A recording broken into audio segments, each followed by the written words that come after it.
Welcome to The Explainer. Have you ever really thought about what happens to a dollar when you spend it? Well, today, we're going on that exact journey. We're going to follow a single dollar as it travels through a business, all the way from a simple idea to a number on a financial report. Let's really dig into what revenue is all about. So, where does that dollar truly come from? And where does it end up? And trust me, this is way more than just an accounting question. Tracing its path pretty much reveals everything about a company, how it creates value, how it actually makes money, and maybe, most importantly, what that tells us about its health and its future. All right, so our dollar's journey is going to have 5 key stops. First, we'll look at the spark, where the whole idea of revenue begins. Then we'll see it get captured in a transaction. Next, it's made official in the accounting books. After that, we'll find out how much of that dollar the company actually gets to keep. And finally, we'll zoom out and see the big story that single dollar tells. Okay, first stop. Where does revenue even begin?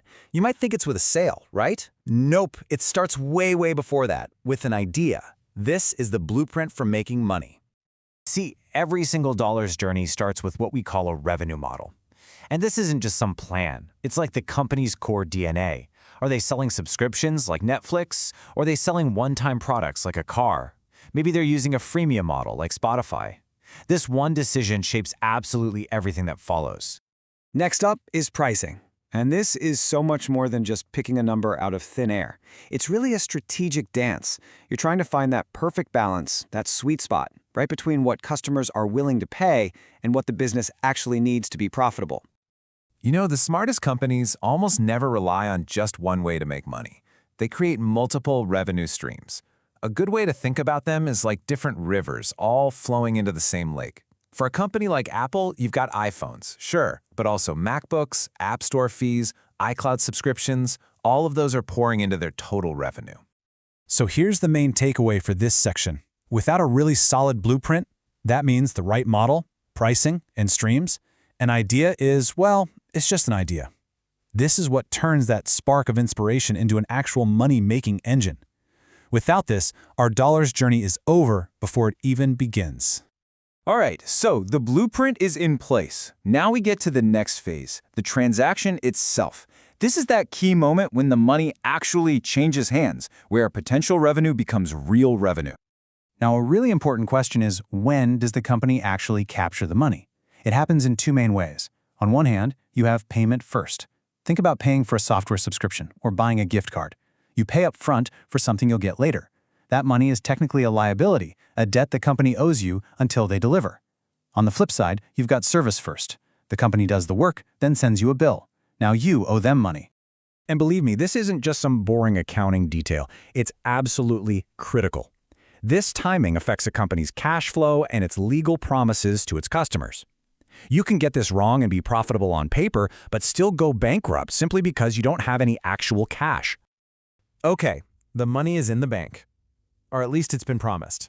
So how do accountants make it official? This is where our dollar gets formally recorded on the company's books. This is all done through a very standardized 5-step process called revenue recognition. It makes sure that all companies are playing by the same rules. And really, it all boils down to one simple but really powerful idea. You can only count the money when the customer actually has control of the thing they paid for. This whole system is built on a principle called accrual accounting, and the big idea here is simple. You count money when you've earned it, not necessarily when the cash hits your bank account. So if a designer finishes a project in December but doesn't get paid until January, accrual accounting says that revenue belongs to December. It just gives a much more accurate picture of performance. And here's why this matters so much. These rules are basically the bedrock of trust in the financial world. They make sure a company's financial statements are accurate, that you can compare them to other companies, and that everything is legally sound. To put it simply, it stops businesses from cooking the books. So, our dollar is officially on the books, but its journey is far from over.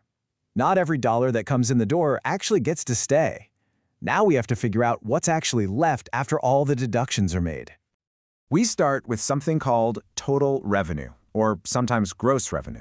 This is that big, impressive top-line number you always hear about in the news. It's the grand total of all income from all sources before anything is taken out. It's a great indicator of how much the market wants what you're selling. Now, let's watch the revenue waterfall in action. We start with that big, exciting number at the top, $1 million in total revenue. But wait, we've got to subtract $50,000 for returns and another $20,000 for discounts. So what's left at the bottom of the waterfall? $930,000.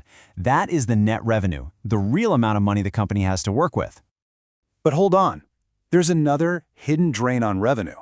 What about the money that just disappears because of mistakes or inefficiencies? Let's take a look at this quiet loss that can happen behind the scenes.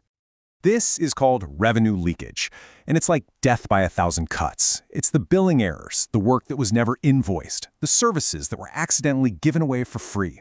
It's money the company absolutely earned but somehow never collected. For a lot of businesses, just plugging these leaks is the fastest way to boost profits. All right, our dollar has now been created, captured, recorded, and refined.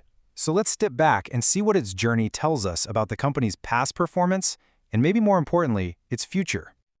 One of the most powerful things you can do with revenue data is compare it to what you thought was going to happen. This is called variance analysis. In this example, the company was aiming for $1 million but fell short. That negative variance, that $70,000 gap, is a huge signal. It's a red flag for managers that forces them to ask tough questions. Was the market weaker than we expected? Did we mess up our execution?